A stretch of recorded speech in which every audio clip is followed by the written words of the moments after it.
Hey, this is Tyler2K. I'm going to give you some pre-release thoughts about Master Raven.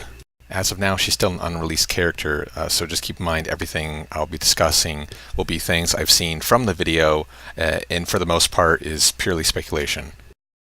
Now, the very first thing we see in the video is that Shadow Ford 4-3 now causes a tailspin.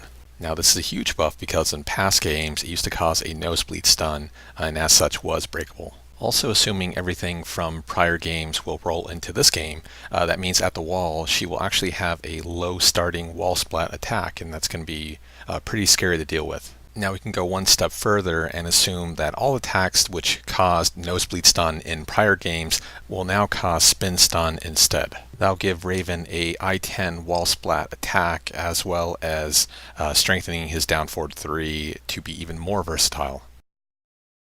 Now there's probably a couple of you who just read that and are like, what?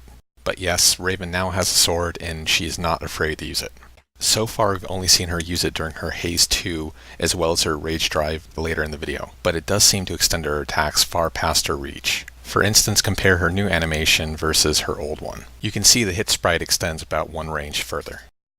Now, one of the worries going into Tekken 7 with the simplification of the system overall is that many were afraid that Raven would be extremely dumbed down and have almost no learning curve, whereas in prior games, arguably had one of the worst. Luckily right now that's not looking to be the case, and actually it looks like she picked up Kunimitsu's dodge stance. So far we've seen a Haze 4 Ender as well as an empty teleport, but I wouldn't doubt it if we see at least one more option out of that stance. Of course, Raven won't be nearly as fun without some new moves as well. Here we see Raven's Power Crush, very similar to Kunimitsu's Sidestep 1+2. Likely wall splat and knockdown on natural hit as well as -12 on block. Here we see Raven's Rage Drive. She does an extremely quick 4-4-3, 4-4-4 into a Haze 2. It'll be interesting to see if this can be used in long combos, but right now it's looking like a wall ender only. Now last but not least is Raven's Rage Art.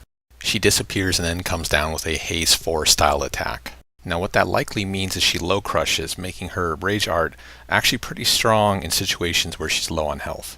With that being said, I wouldn't doubt if certain lows will actually go completely under it, causing her to miss. Once we get a little bit more information on Raven, I'll go ahead and make a follow-up video to this one.